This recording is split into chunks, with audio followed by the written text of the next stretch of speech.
International students love scholarships. This is a fact and no one can deny it. But at the same time, most international students do not understand how scholarships actually work in the US. This is also a fact. I get hundreds of comments almost on each and every one of my videos that says something along the lines of, I got 90 or 95% in my CBSE, ICSE, A-level exams.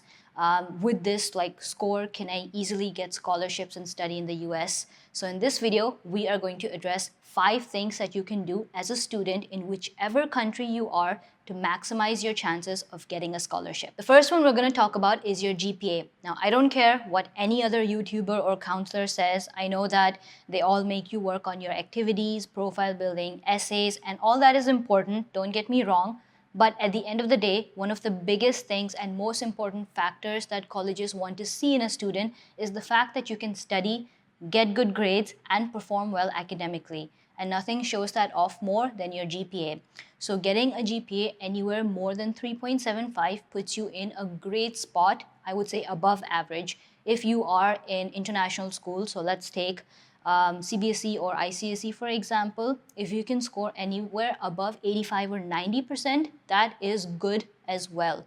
I personally wasn't that great in school, honestly. In 10th, I scored 89% in ICSE, and in 12th, I had a board exam score of just 80.3%, right? Not the best or the brightest out there. But I understood what I needed to do and improved from that point onwards. Now, there are some things that you can do to improve your academic standing if your high school GPA isn't enough. And this is where standardized testing, as well as exams such as advanced placement exams or AP exams come in. Now, standardized testing, I know a few years ago there was a lot of hype about the fact that it's becoming optional. A lot of colleges are taking away. But newsflash, don't shut the video over here. A lot of the Ivy League schools, top 20 colleges, top 50 colleges in the US have all brought back standardized testing as mandatory requirements. Some examples include MIT, Harvard, Brown University that have just last year or in the last 2 years have put out press releases that states that if you do not have a SAT or ACT score, you cannot even apply to these colleges. So that means that taking one of these 2 exams is very important for you as a student.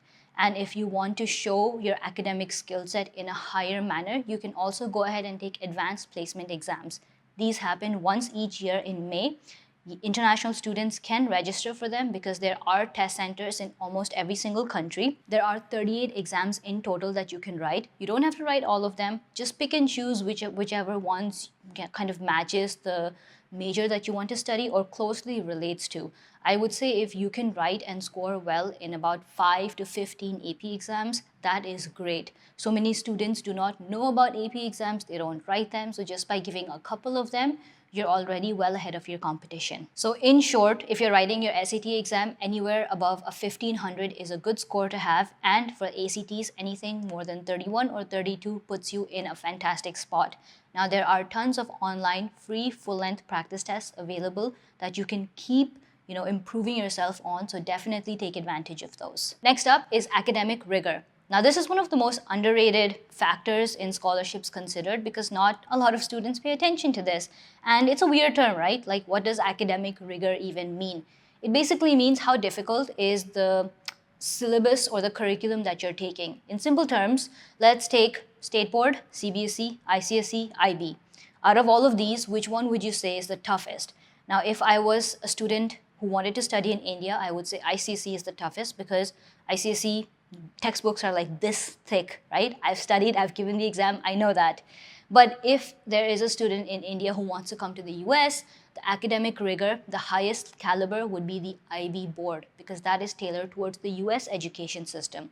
So this is what academic rigor means. How rigorous or difficult or challenging is the curriculum or the education cycle that you have adopted and you are trying to excel at. So obviously, a better academic rigor. In this case, if you're planning for the US and you know for 100%, like you're not conflicting, it's not like a maybe that you'll study in US or maybe I'll study in India. You are 100% sure that US is the country you want to go to.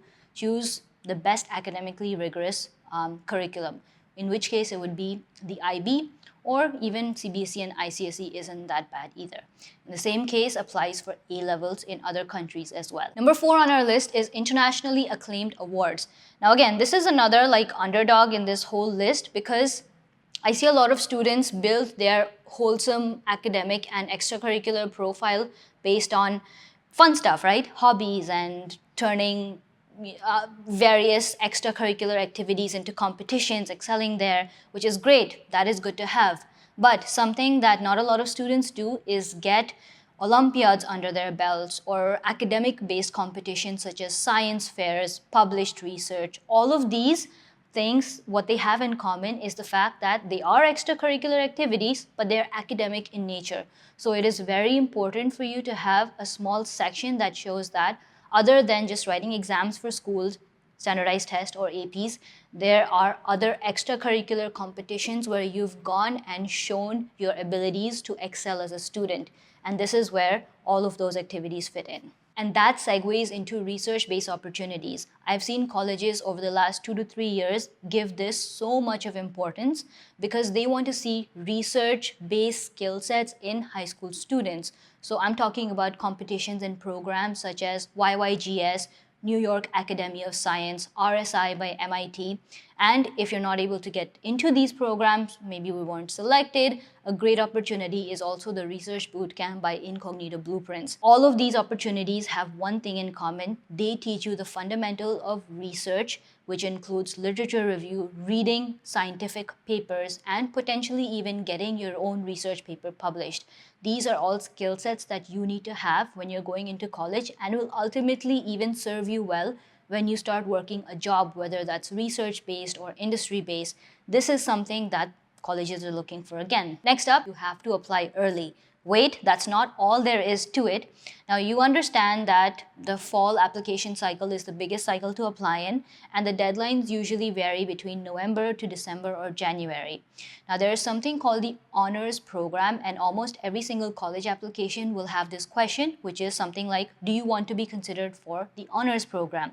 Now this honors program basically means that you are saying yes to be considered to their rigorous academic curriculum and profile. Some things that are included in the honors program, if you get selected, include additional research activities as well as funding and more scholarships. Now, because international students don't know about the honors program, they typically select no to this question and move on. Now, understand that just by saying yes, you don't automatically get into the honors program. This is for students that are outstanding and excellent academically.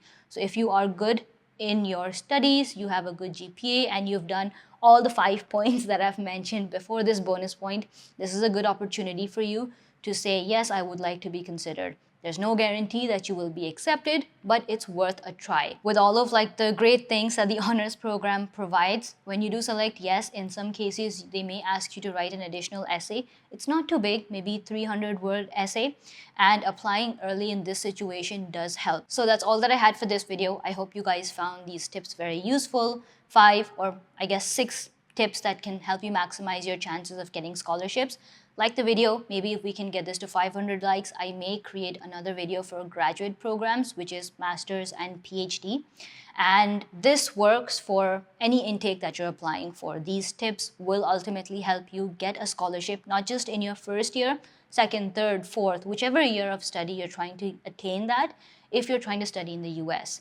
And I don't know, like the 10, 15 people watching up until this point, I have our traditional random question at the end of each video, which is, what is your favorite ice cream flavor?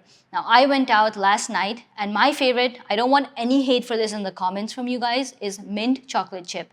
I know it tastes like toothpaste. Everybody in my family tells me it tastes like toothpaste, but I absolutely love it.